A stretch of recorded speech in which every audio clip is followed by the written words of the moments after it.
Est-ce que tu veux le louer?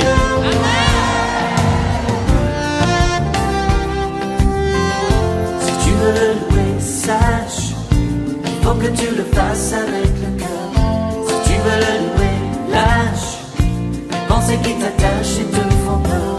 Si tu veux le louer, aime l'âme et celle aussi de ton voisin. Si tu veux le louer, sème le vent que tu récolteras demain. Pas besoin diplôme, pas besoin latin, juste aimer son nom et son Esprit Saint. Et l'on devient fou, fou de ce Dieu-là, ce bon Dieu d'amour, bon Dieu tout en moi. Si tu veux le louer, sache qu'il faut que tu le fasses avec le cœur. Si tu veux le louer, lâche les pensées qui t'attachent et te font peur. Si tu veux le louer, aime l'âme et celle aussi de ton voisin. Bonjour, le pasteur Joël Capon. Bonjour. Si nous sommes encore à nouveau avec vous, c'est pour essayer de comprendre certains sujets dont vous nous avez invités afin de vous demander certaines questions. Et nous espérons que c'est une interview qui sera diffusée dans plusieurs émissions ou au niveau de l'Internet. On aimerait juste que vous puissiez exposer votre planning que vous avez là. On ne sait pas par où vous devrez commencer. La parole vous est laissée. Ok. Merci de m'avoir donné la parole. Je commence à remercier votre présence ici en ce lieu. Et je dis encore que le Seigneur puisse vous bénir.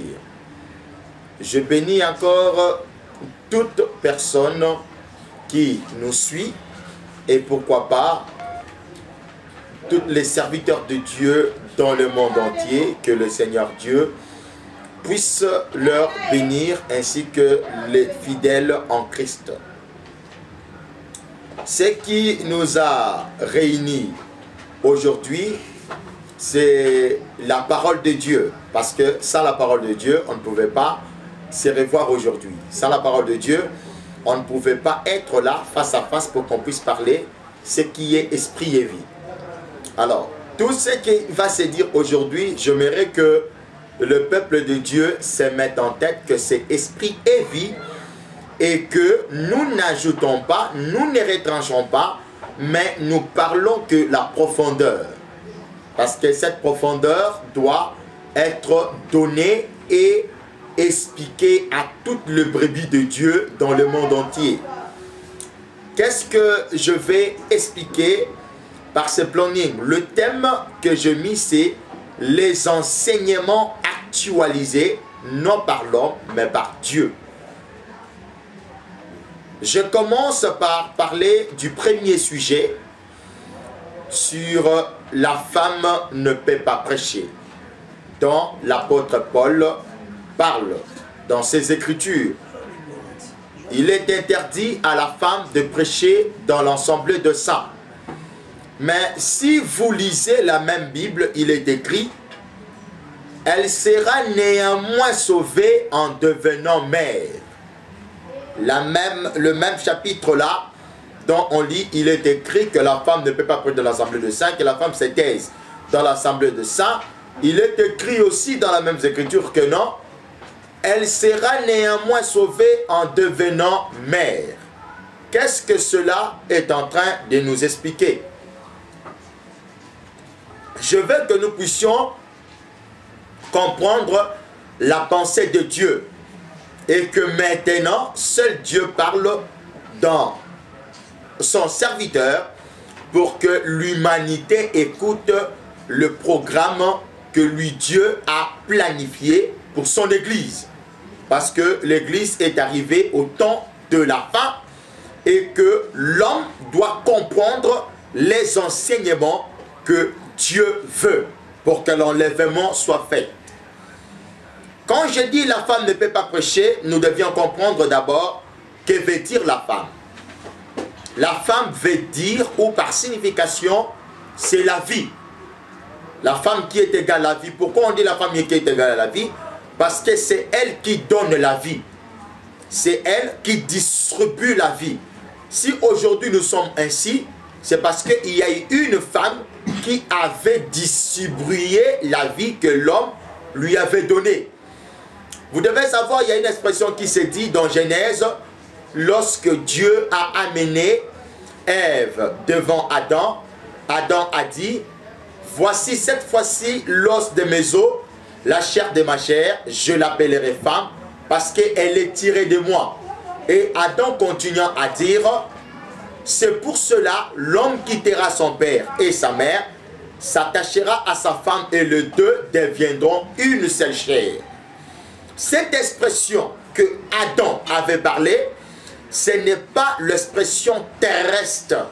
Cette pensée, malgré c'est venu une forme terrestre, il y a une expression spirituelle véritable qui était prononcée dans le royaume des cieux. Alors, je parle d'une femme qui distribue la vie. Vous devez savoir que lorsque Adam et Ève étaient dans le jardin, la vie était dans Adam et cette vie devait être donnée à Ève pour qu'on puisse voir cette vie. Qui était cette vie? C'était Abel, c'était Sem, Seth. C'était cela, les vies qui se trouvaient dans Adam et qui étaient données à Ève pour que Ève puisse faire sortir ses vies. Pour que Ève puisse distribuer la vie qu'il reçoit à travers l'homme appelé Adam. Et nous allons parcourir pour voir que dans l'ancienne alliance, la femme était négligée, la femme était mise en arrière. Prenons exemple du patriarche appelé Jacob. Jacob avait 13 enfants, nous tous nous savions l'histoire. Et dans ces 13 enfants, il est écrit, elle avait aussi une fille qui s'appelait Dina. Mais on ne comptait pas le fils en Israël ou dans l'ancienne alliance, mais on avait dit seulement que Jacob avait 12 fils. Pendant qu'elle en avait 13, parce qu'il y avait une fille. Mais on ne comptait pas les femmes. Mais dans l'église de Dieu, vous devez savoir cette expression, plusieurs pasteurs sur la terre doivent faire attention. L'expression qui dit que la femme ne prêche pas dans l'ensemble de ça, cette expression à l'église doit être rectifiée ou retranchée. Quand on dit que la femme se taise, ou la femme doit se taire, j'ai commencé à parler de la femme qui est distributeur ou distributrice de vie. Elle est en train de donner la vie à tout cela qu'elle garde en soi. Selon ce qu'on voit dans la nature que non, la femme garde une vie pendant 9 mois. Et après 9 mois, il y a une vie qui se présente. Et cette vie, tout le monde le voit. Cette vie, tout le monde le palpe. Et le touche même. Et quand cette vie apparaît, il y a toujours une joie qui est dans une famille. Alors, dans la nouvelle alliance, vous devez savoir que il y a eu de femmes qui ont prêché, mais c'était d'une manière voilée. Même dans l'ancienne alliance, il y avait la femme qui prêchait, mais c'était d'une manière voilée. Qui sont les femmes qui ont prêché dans l'ancienne alliance? Les femmes qui ont prêché dans l'ancienne alliance étaient 4. Pourquoi je dis les femmes qui ont prêché dans l'ancienne alliance étaient 4? Les 4 femmes de Jacob représentaient le femme ou l'homme qui devait parler dans l'église. En réalité, la femme n'avait pas prêché, mais c'était l'homme qui parlait. C'était l'homme qui prêchait dans cette femme-là. Jacob et les gens du Saint-Esprit qui devaient épouser 4. Et ce n'est pas le femme qui donnait les noms aux enfants, mais c'était l'homme en eux qui donnait ces noms-là. C'est un mystère, ce n'est pas facile de le comprendre aujourd'hui, ni demain si le Seigneur Dieu ne peut pas vous aider, frères et sœurs. Et vous allez voir que les 4 femmes, quand ils mettaient au monde, en poussant les cris, ils donnaient les noms aux enfants. C'est toute une prédication. C'est comme au moment dont je prêche, je suis en train de pousser les cris. Et ces cris doivent avoir un nom. Quel est ce nom? C'est ce qui sortira de moi. Je pense que nous sommes en train de parler, c'est que le Seigneur Dieu fait que dans la nouvelle alliance, mais d'une manière voilée. Voyons la mort de notre Seigneur Jésus-Christ. Quand il est mort, et les femmes étaient allées pour voir ses corps. Et lorsqu'ils sont arrivés au tombeau, ils ont vu que les tombeaux étaient ouverts. Et quand ils sont entrés à l'intérieur, ils ont vu que les corps du Seigneur n'étaient plus au tombeau. Selon la Bible, hein? Je parle selon la Bible. Et qu'est-ce qui s'est fait? Les anges leur apparaissent et leur disent: pourquoi cherchez-vous le vivant parmi les morts? Écoutez, hein? Pourquoi cherchez-vous les vivants, ou le vivant, c'est lui-même Jésus qui était le vivant, parmi les morts? Et ces femmes-là se sont prosternées du val et les anges les ont envoyés. Et lorsqu'ils sont sortis, ils étaient venus là où se trouvaient ces saints apôtres avec d'autres disciples. Qu'est-ce qu'ils les ont dit? Nous avions vu les tombeaux être ouverts et on n'a pas trouvé le corps du Seigneur. Mais des anges nous ont emparés et nous ont dit: pourquoi cherchez-vous le vivant parmi les morts? Ce n'était pas la prédication. Qui sont ceux-là qui avaient dit aux hommes? Ce n'était pas les femmes. Ils les ont donné un message qui était venu de Dieu. Frères et sœurs, ne soyons pas ignorants, parce que vous deviez savoir, même l'apôtre Paul dit: hommes, aimez vos femmes comme Christ a aimé l'Église. Qu'est-ce que cela veut dire? Quand ces femmes sont venues dire, et vous allez voir qu'il y a aussi une autre femme qui avait vu, et cette femme-là avait aussi amené le même message aux apôtres. Et lorsque les apôtres étaient allés, ils étaient allés en retard, mais ce sont les femmes premièrement qui avaient vu ces messies qui étaient ressuscités ou qui avaient entendu le message que non, la résurrection était faite. Alors, quand nous disons que la femme ne peut pas prêcher à l'église, dans l'église, je dirais ceci, vous m'excuserez, que la femme a droit de prêcher dans l'ensemble de saints, parce que ce n'est pas le sang et la chair qui parlent dans l'église, mais c'est le Saint-Esprit qui prêche. Vous deviez bien le savoir. Le sang et la chair n'ont pas le droit de parler à l'église, mais c'est le Saint-Esprit qui parle.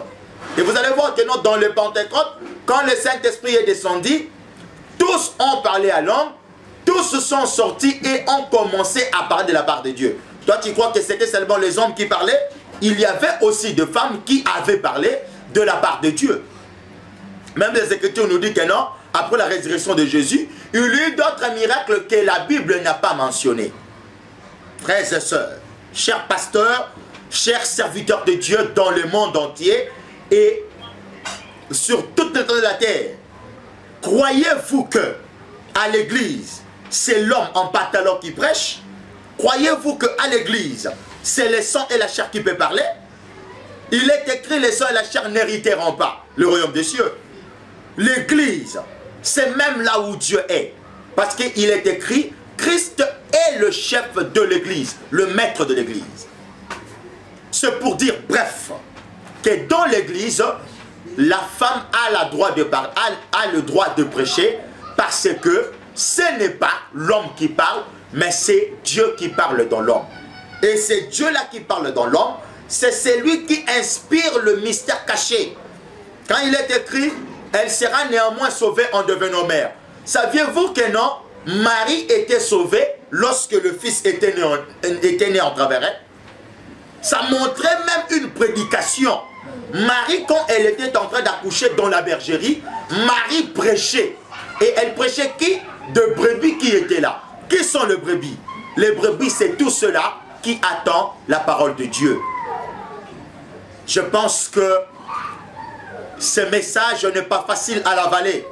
Mais vous deviez l'avaler, parce que ce n'est pas le sang et la chair qui parlent. C'est par là, je dis, que la femme prêche dans l'église, parce que c'est le Saint-Esprit qui prêche. Parce que c'est le Saint-Esprit qui montre le chemin. Parce que Jésus-Christ dit: je suis le chemin, la vie et la vérité. Aujourd'hui, nous voyons les femmes prêcher. Ce n'est pas le sang et la chair qui les renvoient. C'est parce que le Seigneur leur pousse à montrer que l'expression de dire la femme ne pas prêcher, c'est l'expression qui doit se faire dans la maison. Vous devez savoir, il y a une expression qui se prêche dans la maison. Dans la maison, la femme n'a pas de l'autorité sur l'homme. Parce que c'est l'homme qui est le chef de la maison. Paul même l'a dit, l'homme est le chef de la femme. Mais dans l'église, qui est le chef? C'est Dieu, c'est Christ. Prenons exemple, moi et ma femme, nous partons à l'église. Et arrivant à l'église, nous sommes assis.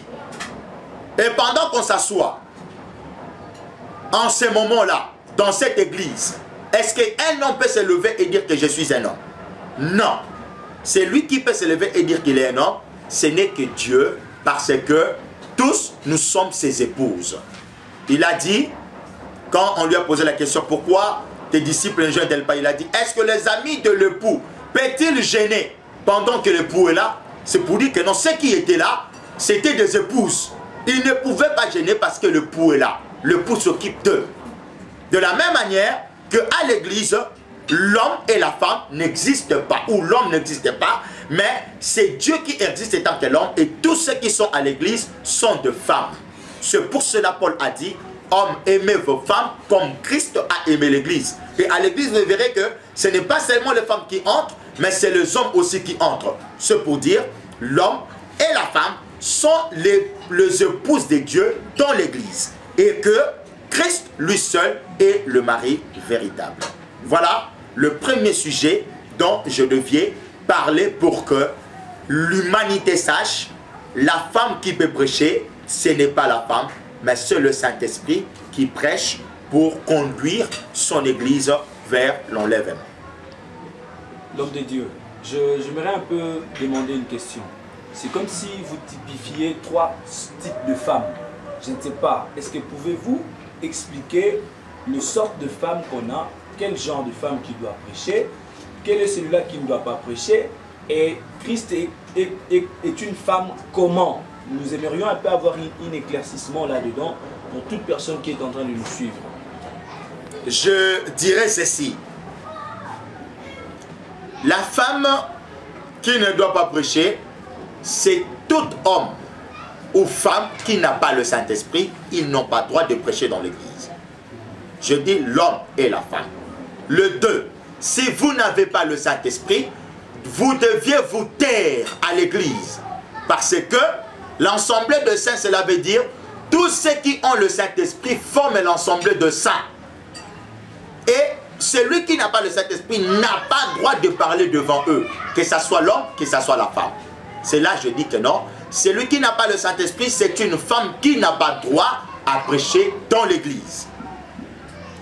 Mais celui qui a le Saint-Esprit, homme ou femme, a droit de prêcher dans l'église devant l'ensemble de saints. Et je dirais ceci. Quand je dis que Christ ou Jésus est une femme devant le Père, parce que le Père est l'homme et la parole qui est Jésus, elle est la mère. Elle est celui qui garde le vie en elle. Pourquoi elle avait dit, il faut que j'aille afin que le consolateur vienne. Ce consolateur, c'était qui? C'était la vie là qui était en elle. Elle devait donner cette vie. Elle devait distribuer cette vie. C'est pour cela que Paul a dit, Christ est inférieur au Père. Parce que le Père est supérieur. Après le Père, il y a le Fils. Le Père est le maître du Fils, qui est Jésus, est égal aussi à la femme. Parce que Jésus qui était venu en Israël, elle était une mère, et cette mère était la parole. En elle, elle avait tout. Et ces choses devaient sortir pour être données à tout celui qui croira à ce message. C'est par là, je dis, que l'homme et la femme qui n'ont pas le Saint-Esprit ne peuvent pas prêcher. Nous avions la femme spirituelle et nous avions la femme charnelle. La femme charnelle, c'est tout celui qui est en panne. Tout celui qui est en panne est une femme charnelle. Mais la femme spirituelle, c'est tous ceux qui ont le Saint-Esprit et qui dépendent d'eux. Vous devez savoir, la femme aussi, cela veut dire dépendre d'eux. c'est comme dans le saint ministère. Vous verrez que l'apôtre devant Christ est l'épouse de Christ. Venons à l'église. Le prophète devant l'apôtre, elle est l'épouse de l'apôtre. Le prophète devant le docteur est l'épouse du prophète. Le docteur devant l'évangéliste est l'épouse du docteur. L'évangéliste devant le pasteur est l'épouse du docteur. Mais vous allez voir que non, il y a des docteurs femmes, il y a des docteurs hommes. Mais, sur le plan spirituel, comme ça montre de prendre une infériorité, parce qu'il y a la supériorité et l'infériorité, ce sont comme deux épouses. Mais en réalité, toutes les saintes sont deux épouses devant un qui est Christ. C'est ça la femme spirituelle. Et cette femme spirituelle est préparée à devenir épouse dans le royaume des cieux. Pour toujours. L'église qui avait commencé à la Pentecôte prendra fin lorsque le 7e étalera toute la connaissance de Dieu. C'est en ce moment, l'église ne pourra plus exister. Et celui qui prêchera après l'enlèvement sera distrait, parce que Christ, quand on dit Christ, qui est Christ? Christ, c'est un message.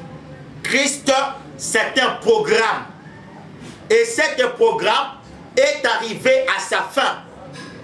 Jésus fut retranché, Christ sera retranché. Cette connaissance Christ sera effacée lorsque nous monterons et que nous irons dans le règne millénaire. C'est là-bas qu'on effacera la connaissance Christ qui avait aidé l'homme à quitter la terre pour la perfection. Et le 7e, il est venu pour la perfection de l'homme. Comme je dis, il y a un seul apôtre. De même, je dis, il y a un seul prophète de nation. Parce que le deux oliviers, c'est Élie et Moïse. C'est Moïse et Élie. C'est dans l'ordre. C'est Moïse et Élie. Et Moïse, il est l'apôtre pour ce temps. Et Élie est le prophète des nations, l'unique pour cet âge de l'église. Va leur dire, car tu connais la vérité, je dis la vérité. Et que le monde ne puisse pas se tromper. Nous sommes arrivés dans le dernier âge où la connaissance appelée Christ est arrivée à sa fin. Quand on dit les gens le liront et la connaissance augmentera, qu'est-ce que cela veut dire? Tout ce qui a été écrit, quand les gens le liront, la connaissance augmentera. C'est ça, ce que Daniel avait vu qu'on lui a dit, cette chose se fera dans un temps, des temps et la moitié des temps. La moitié des temps, il y a une semaine dans ce temps qui est divisée en deux. Là, on parle déjà de 70 semaines de Daniel. Mais je ne peux pas parler de ça maintenant. Je pense qu'on m'a compris. Et que ceux qui écouteront, vous devez savoir pour le moment, nous avions une seule église. Et où est l'église? C'est là où se trouve le 7e âge. Et c'est là où le peuple de Dieu doit aller recevoir le Saint-Esprit. Voilà. Bref, je peux m'arrêter là. En fait, vous avez parlé de toiture, mais vous n'avez pas fini. Vous l'avez laissé en suspense. Je ne sais pas si vous aurez à dire encore sur ça. Le toiture, vous avez parlé de toiture et vous n'avez pas parlé des gens qui doivent occuper le toiture. Et une seconde question que je peux dire, dites-nous, êtes-vous cet apôtre ou vous parlez de quelqu'un à laquelle vous ignorez ou vous connaissez cette personne? Je dirais ceci. Je parlais de fondement, vous avez connu le 12. Je parle de toiture qui sont les patriarches. Dont Paul dit à l'évangile, ils sont ennemis de Dieu, mais ils sont sauvés ou aimés à cause de leur père. Le père, ce sont les 12. Ce sont aussi Abraham. Quand je parle de toiture, vous devez savoir, nous devions parler de 4 évangiles. Dans les 4 évangiles, vous verrez que nous parlons de Matthieu, Marc, Luc et Jean. Mais frères et sœurs, vous devez comprendre que Marc, Luc, les deux sont les accompagnateurs de Paul. Ils ont accompagné Paul. Leur nom ne peut pas exister dans la toiture. Nous le supprimons. Si nous prenons maintenant les deux autres, Matthieu et Jean, sont les apôtres. Lorsque Jean a vu le fondement et il a vu le 12 dons de 12 apôtres de l'agneau, les deux noms-là se trouvaient dans le fondement. Leur nom aussi ne peut pas exister dans les 4 évangiles. Parce qu'il y a 4 dans l'ancienne alliance et il y a 4 dans la nouvelle alliance. Mais nous allons prendre 2 dans l'ancienne alliance. Nous allons le mettre. Et nous prenons maintenant 2 dans la nouvelle alliance. C'est qui? Mais d'abord, le 2 de l'ancienne alliance, je mets 3 points de suspension. Le 2 de l'ancienne alliance, je mets 3 points de suspension. Mais je vais parler de 2 de la nouvelle alliance. Parce que ça, c'est l'évangile full. Dans cet évangile que je vous parle, on ne peut pas ajouter, on ne peut pas retrancher. Mais il y a plusieurs qui sont dans l'erreur. Au moment dont nous parlons, nous allons prendre 2 de la nouvelle alliance. C'est qui? C'est Paul. Nous le placerons dans la toiture. Et nous allons prendre encore le dernier ange de l'église. Nous le placerons dans la toiture. Le 2 de l'ancienne, plus le 2 de la nouvelle, quand nous les fusionnons, ils forment la toiture de l'église. C'est là la fin de toute chose. Et comme nous sommes maintenant au temps du dernier toiture, c'est pour dire, ceux qui se disent apôtres doivent quitter parce qu'il y a un seul. C'est par là que je vais m'arrêter. Êtes-vous ces derniers apôtres ou vous parlez de quelqu'un? C'est ça le problème. Je ne suis pas ce dernier apôtre, mais je parle de quelqu'un.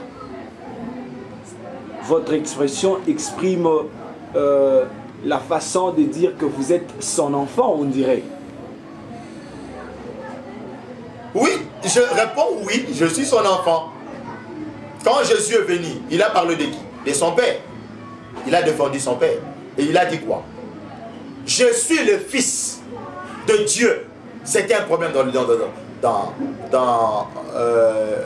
le temps des Juifs, lorsque Jésus était là au jour de sa chair. Je réponds oui, je suis son enfant et que je dois parler la vérité qui m'est recommandé de parler. Quand vous êtes en train de dire que 12 plus 7 égale 14, mais c'est la folie au devant de Jean. La mathématique nous enseigne autre chose. Et vous nous parlez d'autre chose, je ne sais pas. Qu'est-ce que vous avez à dire là-dessus? La mathématique que je vais le faire n'est pas charnelle, mais c'est spirituel. C'est comme je peux dire 12 vient de 4. Le 12 là vient de 4. Et 7 est tiré de 12. Je ne veux pas trop parler parce que si j'entre, on va aller loin. Mais je dis ceci, quand je dis 12 plus 7 est égal 14, comme je parle de 14 apôtres, j'ai pris le 5, je l'ai mis dans le 14. Je l'ai introduit dans l'intérieur du Père. Et c'est là ça forme un 14. Je dis 12 plus 7 est égal à 14 parce que nous prenons les enfants, nous les mettons dans le Père, ça fait 14. On m'a compris sur le femme peut prêcher dans l'église. Et je dis bien, je m'impose contre tout serviteur de Dieu, homme, qui dit que les femmes ne prêchent pas. Et la plupart des serviteurs de Dieu qui prêchent aussi dans l'église n'ont pas le Saint-Esprit. Moi, je vous l'ai dit. Je m'arrête là et je mets le point. Je dis, la femme prêche si tu as le Saint-Esprit. Si tu n'en as pas, ne prêche pas. Voilà. J'entre maintenant dans le deuxième sujet. Sur le 7 âge de l'église. c'est là, vous allez vraiment essayer d'écouter un peu ce mystère. Quand nous parlons de cet âge de l'Église, vous devez savoir, nous avions le mot Église. Et dans cette Église, nous avions les anges qui ont été envoyés pour conduire chaque âge. Frères et sœurs, dans le Seigneur, essayons de marier notre pensée à la pensée de Dieu. Où a commencé l'Église? L'Église qu'aujourd'hui prie. Et c'est par là je dis, l'Église ce n'est pas le bâtiment, ce n'est pas le climatiseur, ce n'est pas tout ce que nous voyons dans ces églises qui dit Église. Mais l'Église, c'est le corps de Christ. L'Église, c'est l'homme qui a reçu le Saint-Esprit. C'est celui-là l'Église. Non l'homme chair, mais l'homme intérieur. Parce que il y a un désordre.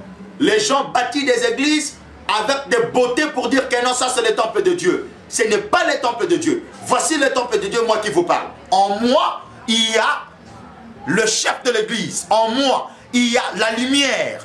Quand un homme dont le mal peut me regarder, il verra cette lumière éclairée en moi. Dans l'église de Dieu, il n'y a pas de ténèbres. Dans l'église de Dieu, il y a la lumière. C'est comme dans le tabernacle. Il y a la lumière, il y avait la lumière dans le lieu très saint.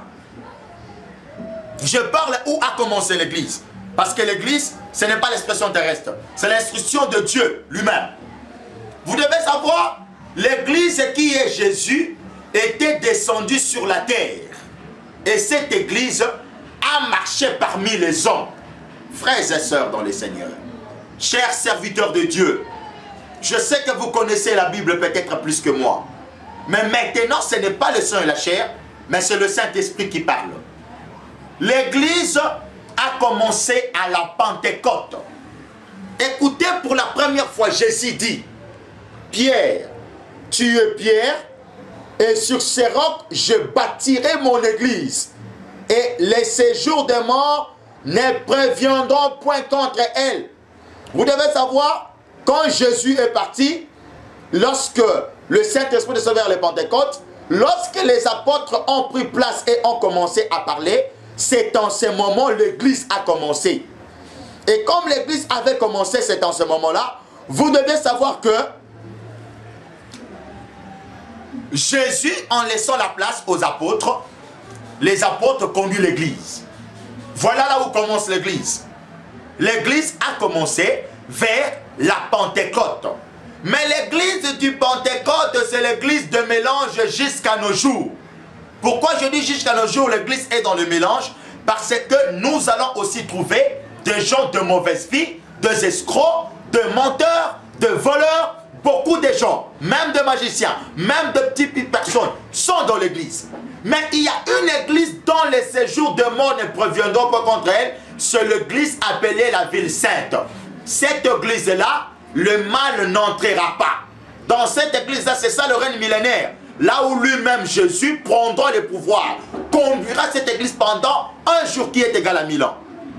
C'est là où l'église commence. C'est là où l'église a débuté dans les Pentecôtes. Et cette église-là qui avait débuté dans les Pentecôtes avait pour fondement les apôtres. C'est pour cela que je dis, depuis que le monde est monde, le Seigneur connaît que 14 apôtres. Il n'y en a pas 15, il n'y en a pas 20, il n'y en a pas 30. Nous avions que 14 apôtres. Et depuis que le monde est monde, au moment dont nous parlons, il y a déjà 13 apôtres qui sont passés. Nous sommes maintenant au temps du dernier apôtre. J'arrive, je vais expliquer pendant que j'explique l'église. Parce que c'est là-bas réside cette phrase. Frères et sœurs, vous devez bien le savoir que le Seigneur Dieu avait une pensée et cette pensée était encore cachée. Cette pensée n'était pas encore révélée. Maintenant, il révèle parce qu'il est écrit ce qui est caché est pour le Père, ce qui est révélé est pour le Fils. Personne ne me dira ce que tu dis est écrit où.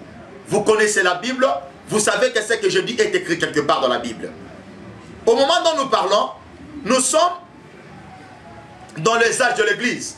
Mais vous devez savoir que l'église a 3 parties.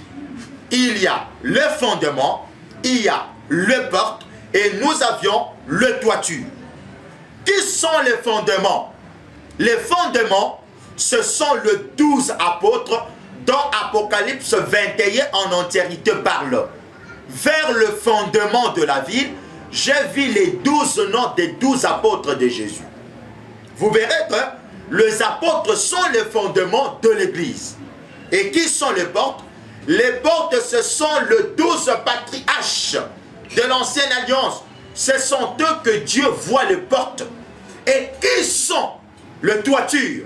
C'est là, se trouve maintenant la pensée et que nous devions sceller notre pensée avec Dieu pour que nous puissions comprendre qui sont ceux qui sont le toiture de l'église. Parce que la beauté de la maison réside dans la toiture. Et comme les apôtres avaient pris la part de l'église et ils étaient de fondement, ces temps-là, ils ont conduit l'église. Mais vous deviez savoir, lui, un homme qui n'a pas marché avec Jésus, qui a persécuté les chrétiens. Cet homme, nous le savons bien, était appelé au nom de Saul, de Tarse. Mais lorsqu'il a rencontré Jésus, il n'était plus appelé Saul de Tarse, mais son nom était appelé Paul. Et Paul était apôtre. Il parle même que non, je suis apôtre de païens, vers Galate. Dieu lui a envoyé pour être apôtre de païens. Il est un apôtre qui n'est pas pour l'Israël, mais un apôtre qui est venu chez les païens. Parce qu'il y a les Juifs et il y a les Grecs. Qui sont les Juifs? Ce sont les Israélites. Qui sont les Grecs? Ce sont les nations de la terre. Ce sont ceux qui sont considérés comme de Grecs. Et Paul était envoyé envers eux. Et vous devez savoir, dans l'église primitive qui est la première église, c'était l'église où il y avait la connaissance appelée, qui était encore bas. Il n'avait pas encore comme beaucoup de choses, même Jésus les a dit, j'ai beaucoup à vous dire, mais vous ne les comprendrez pas encore maintenant. Il a lavé le pied des apôtres. Les apôtres ont dit quoi? Mais laissez-nous faire. Il dit, ce que je fais, vous les comprendrez plus tard. Aujourd'hui, nous comprenons la pensée de Dieu qui était dans l'ancienne alliance, qui est venu aussi dans la nouvelle alliance à travers Jésus, et nous l'expliquons non selon les saints et la chair, mais selon l'esprit. Parce qu'il dit, tout ce que je vous ai dit est esprit et vie. L'église, et cette église-là a commencé par un âge appelé Paul. Paul, il est l'ange de la première église. Vous savez bien que si vous lisez l'église d'Éphèse, vous allez voir que non, on dit, je connais que tu ne veux pas accepter ceux qui se disent apôtres et ne le sont pas. Vous savez que Paul, à son temps, il était l'unique apôtre dans son temps. Paul, que vous attendez là, à part les 12, dans son âge de l'église, il était l'unique apôtre. Et tous ceux-là qui étaient des apôtres, vous allez voir comment il disait, est-ce que tous sont-ils des apôtres?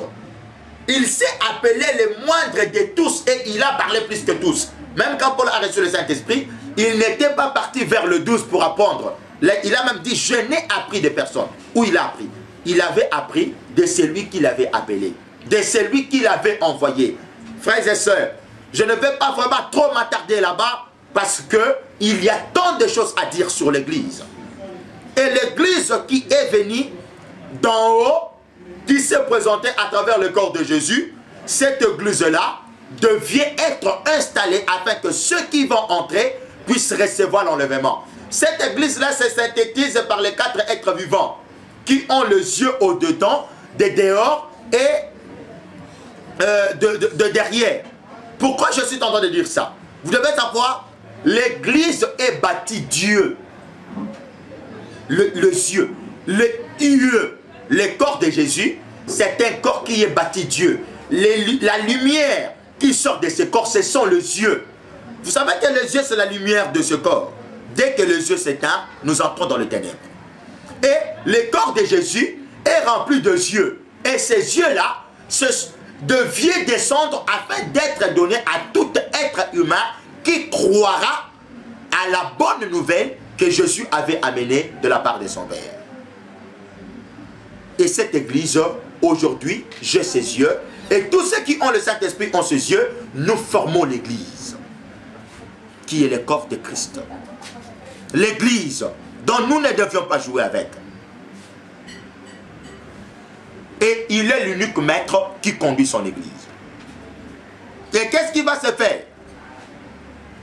Vous verrez que Paul, quand il est venu, vous m'excuserez, il a conduit la première église. C'était l'église d'Éphèse. Paul est considéré étant que l'ange de la première église. Et cette église-là était conduite par un apôtre. Et Paul était l'apôtre du première église. C'est lui qui avait conduit. C'est lui qui était le maître dans cette église. C'est lui qui devait faire asseoir l'église d'Éphèse. Et il a même marché dans toutes les autres églises. Mais par la révélation de Dieu. Parce que vous devez savoir, il y a les autres qui disent la révélation ne plus. Mais si la révélation ne plus, tu vas prêcher l'aide à quoi? Parce que nous prêchons l'aide à la révélation. La révélation, c'est ça, ce qui nous aide à connaître la pensée de Dieu. Croyez-vous, vous allez connaître la pensée de Dieu de la Bible? La Bible synthétise la sagesse de Dieu. Maintenant, Dieu explique sa pensée à travers sa révélation. La révélation nous aide à découvrir le mystère caché. La révélation nous aide à connaître la profondeur de la Bible. Parce que la Bible garde beaucoup de choses dont il n'est encore expliqué. Mais il est écrit, quand le 7e sonnera de la trompette, tout le mystère sera ouvert.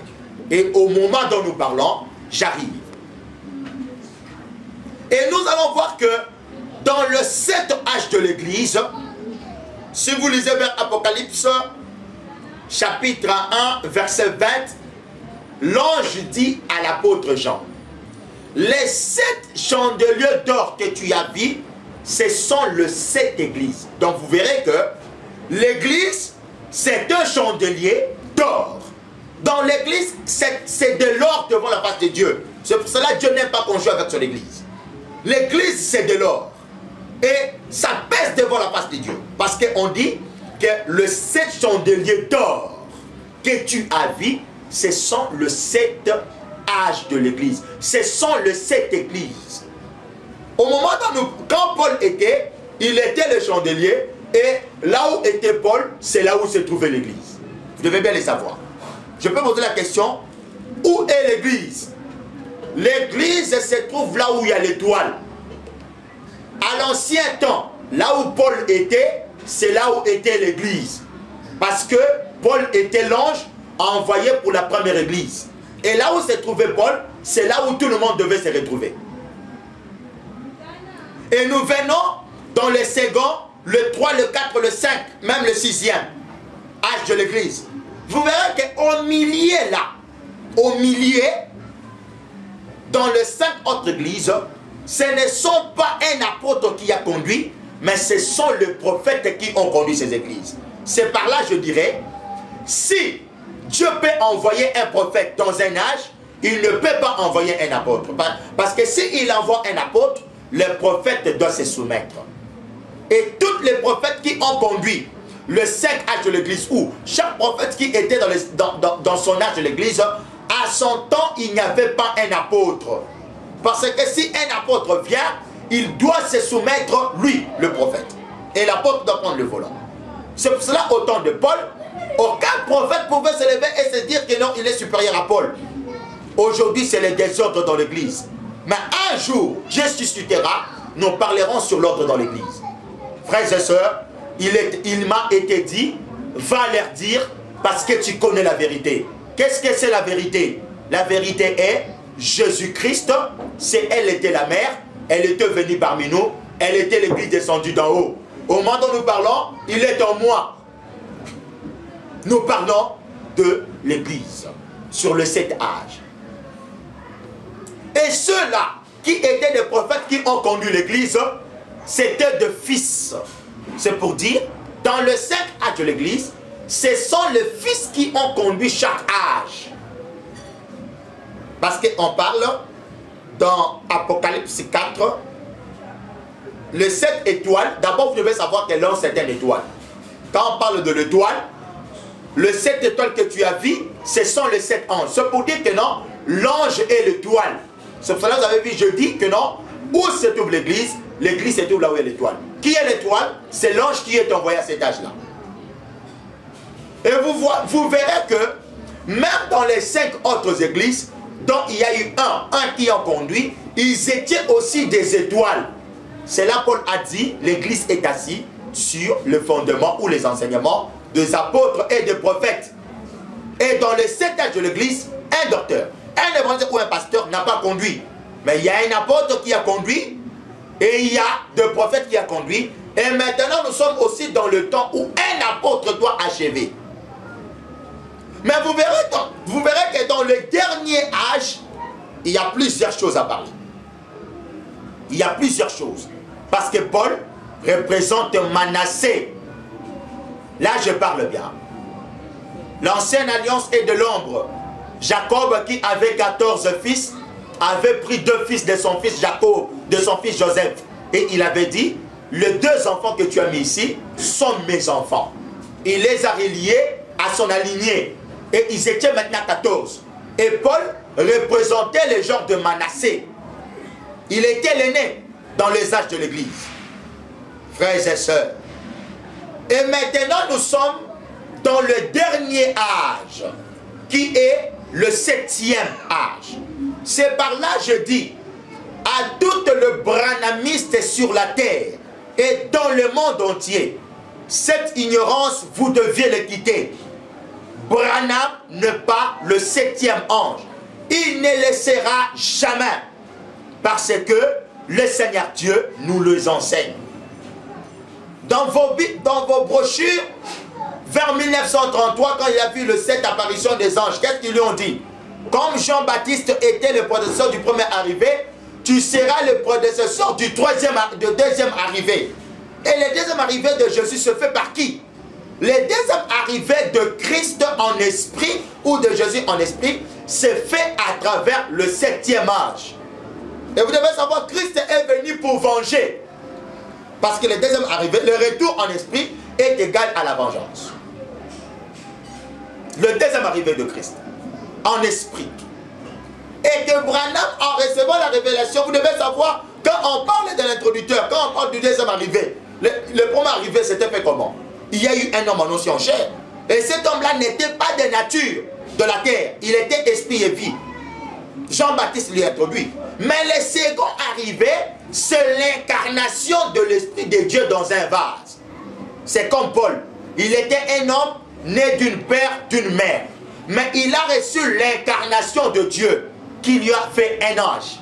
C'est de même dans les 5 autres prophètes qui ont conduit les 5 autres églises. Ils avaient aussi reçu l'incarnation de Dieu étant qu'un prophète en ministère pour leur âge de l'église. Maintenant, nous sommes au dernier âge de l'église.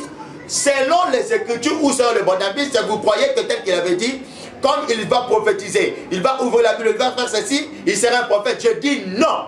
Sur ses côtés, il est en erreur. Dans la réalité, le prophète premier dans l'église, c'est l'apôtre. L'apôtre est le prophète premier. Je sais, ce n'est pas facile à avaler. Vous voyez sur ses côtés comment le temps est élevé, parce que il y a ce qu'on dit un mensonge qui est répandu sur la terre. D'autre côté, Branham Dieu. D'autre côté, Branham 7e ange. Je dis ceci, Branham était seulement l'introducteur, mais il n'avait pas aussi achevé sa mission. Je ne suis pas là. Je parle du 7e ange. Et le 7e ange, ce n'est pas Branham. Le 7e ange, ce n'est ni celui qui vient. Mais vous devez savoir, comme nous sommes arrivés au dernier âge de l'église, dans l'église doit exister sur la terre, parce qu'après cet âge de l'église, il n'y aura plus d'autre âge de l'église.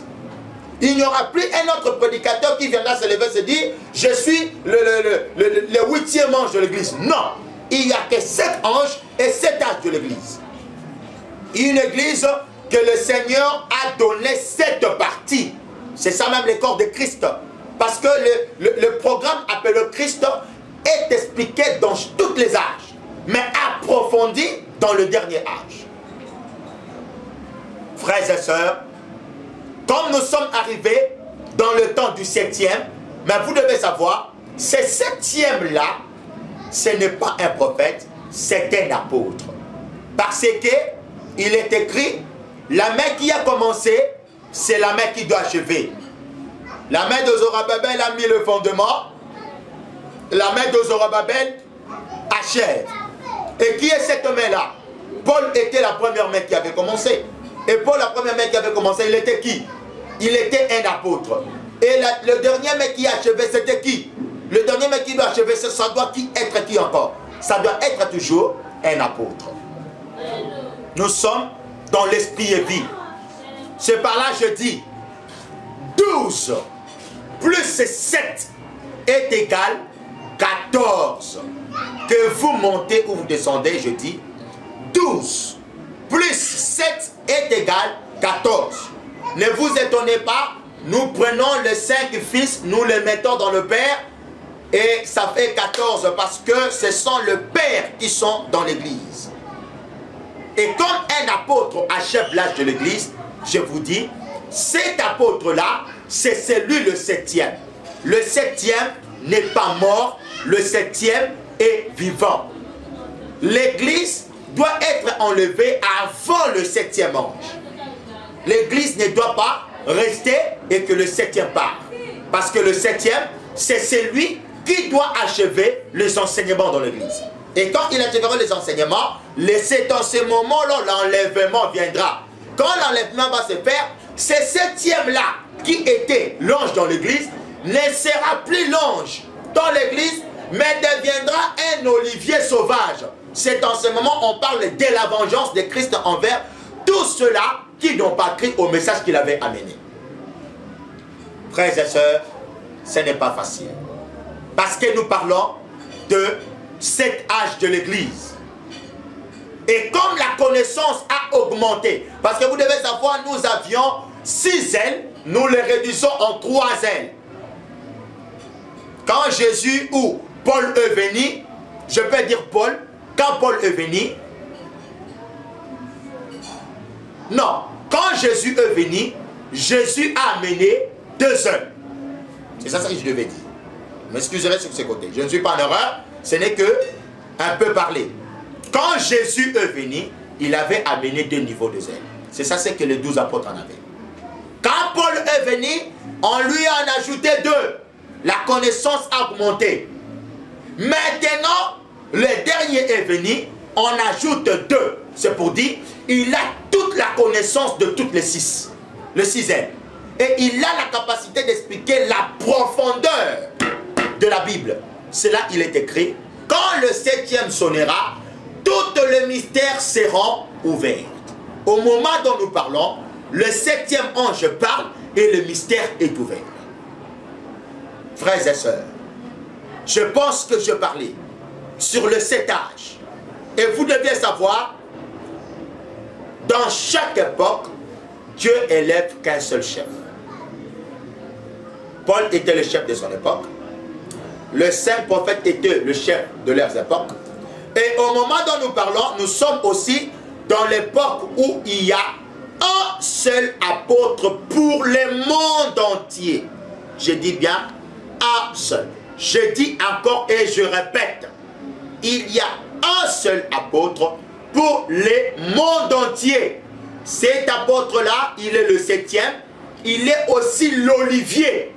Parmi les 2 oliviers, il est là aussi.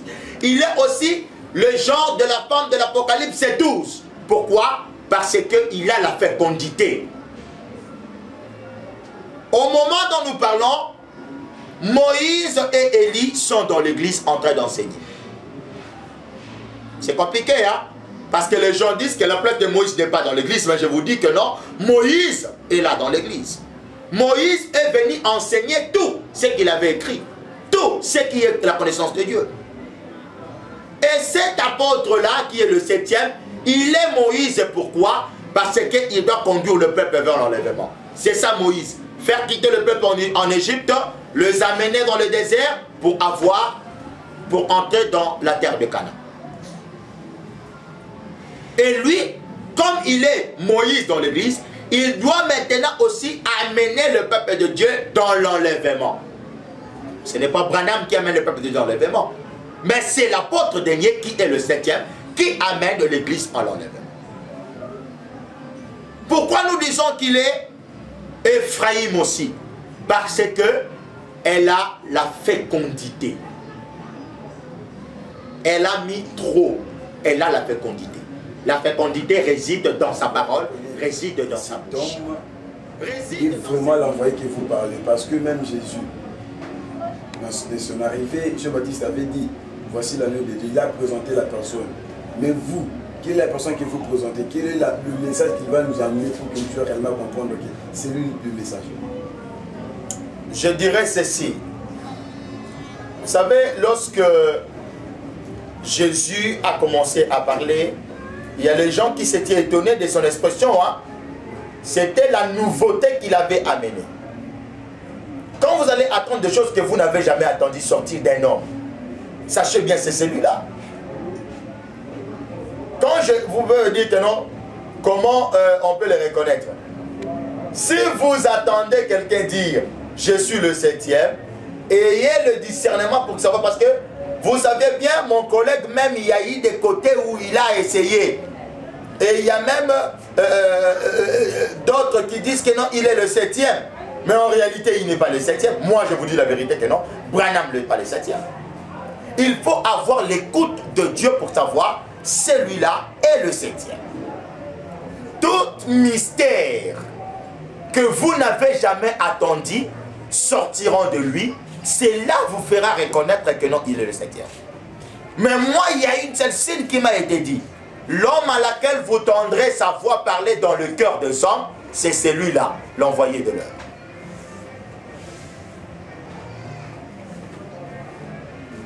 Ouais.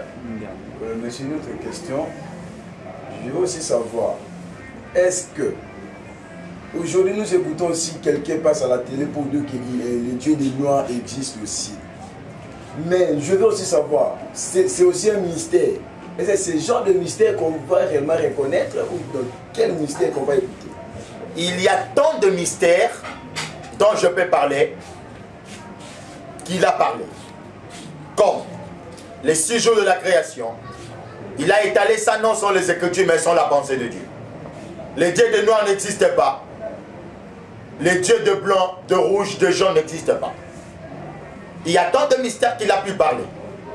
Mais tout simplement, il faut être un fils pour comprendre la vérité qui sort de sa bouche. Voilà. Dites-nous, parce qu'on sait que plusieurs branhamistes disent aujourd'hui que Branham, c'est celui-là le messager du temps de la fin.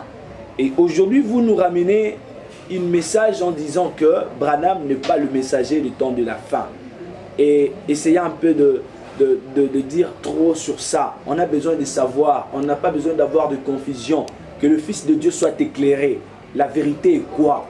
C'est ça ma question. Je sais que si longtemps à l'humanité, ça a été prêché que Branham est le 7e. Et je ne sais pas si tous les branhamistes croient réellement qu'il est le 7e. Il y a d'autres qui croient qu'il est Dieu. Parce qu'il a ressuscité le poisson, parce qu'il a fait des miracles. Paul a fait des miracles, ça fait de Paul Dieu? Non. Il y a des autres qui croient, qui ne croient pas qu'il est le 7e. Ceux-là peuvent être d'accord avec moi. Ils sont là aussi. Mais je vous dis en vérité, vous devez savoir, si on dit qu'il est le messager du temps de la fin, je dis c'est faux. Parce que on parle de l'introducteur. Il a introduit. L'introduction et le sujet est différent. Jean était l'introducteur. Il n'était pas le sujet. Le sujet était Jésus. C'est celui-là le sujet qu'on devait parler. De même, il a introduit, il n'est pas le sujet. Et il n'a pas achevé sa mission. Là, je vous l'ai dit. Ça peut vous sembler difficile, mais je vous l'ai dit, il n'a pas terminé sa mission. Nous connaissons de vérité, mais nous laissons le temps de Dieu nous guider, de peur que nous faisons des erreurs. Au moment dont nous parlons, je ne suis ni en avant, ni en retard, mais je marche selon le pas. Et le pas me dit de dire la vérité. qui n'est pas le 7e. Il n'est pas le 7e. Mais il est le genre de Jean-Baptiste, mais il n'a pas tout terminé. Parce qu'il fut récupéré avant de la part de Dieu, parce qu'il y avait une influence. Mais il y a aussi d'autres et d'autres qui ont pu parler d'une manière ou d'autre pour lui. Mais moi, je vous l'ai dit, la vérité. C'est ça. Et qu'est-ce que vous direz à tous les fidèles qui sont dans le monde entier, qui est en train de vous suivre en direct, soit par Internet, soit par YouTube, soit par de blogs? Qu'est-ce que vous direz à tous ces fidèles? Je dirais à tous ces fidèles, l'heure est venue où la vérité doit être éclatée. La vérité que Jésus disait, en vérité, je vous l'ai dit. Lui, la première vérité, il est devenu, il a parlé et il a montré le Père et il nous a montré le mystère du royaume des cieux. Vous m'excuserez. Il y avait aussi une autre vérité qui devait venir, c'était le Saint-Esprit.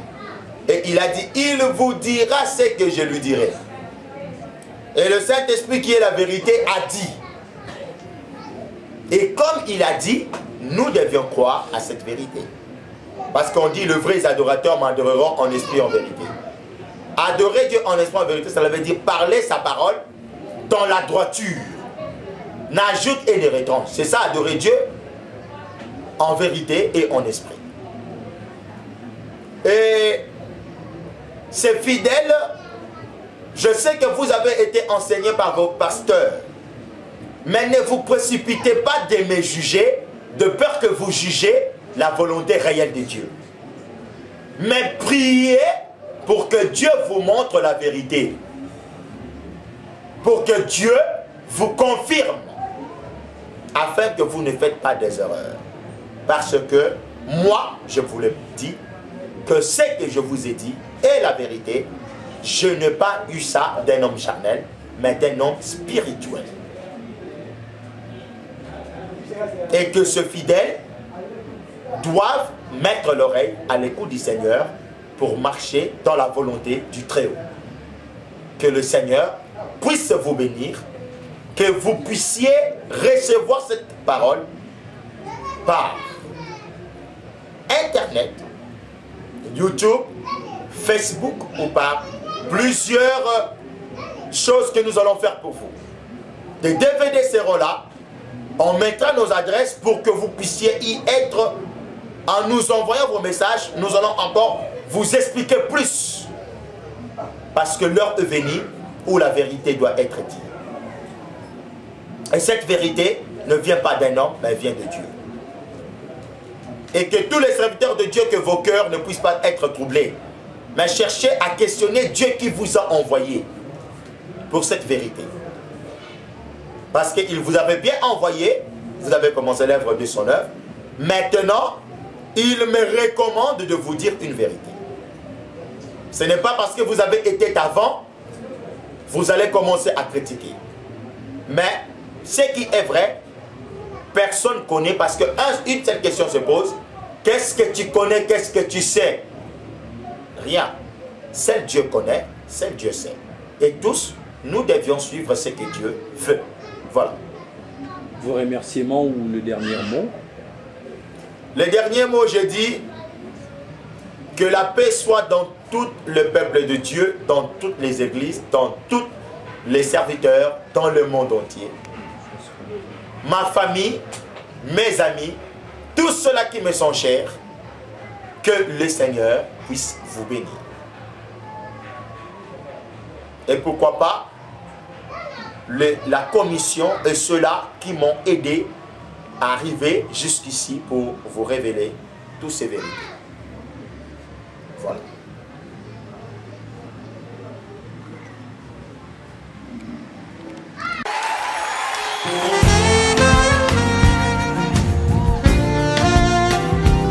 Est-ce que tu veux le louer?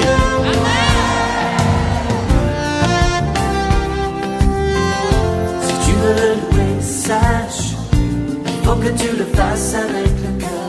Si tu veux le louer, lâche les pensées qui t'attachent et te font peur. Si tu veux le louer,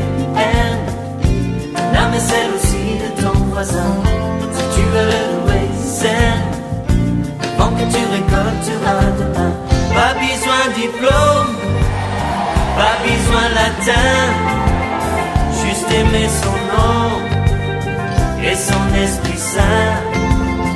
Et l'on devient fou, fou de ce Dieu-là, ce bon Dieu d'amour, bon Dieu tout en moi. Si tu veux le louer, sache qu'il faut que tu le fasses avec le cœur. Si tu veux le louer, lâche les pensées qui t'attachent et te font peur. Si tu veux le louer, aime l'âme et celle aussi de ton voisin. Si tu veux le louer, sème le vent que tu récolteras demain.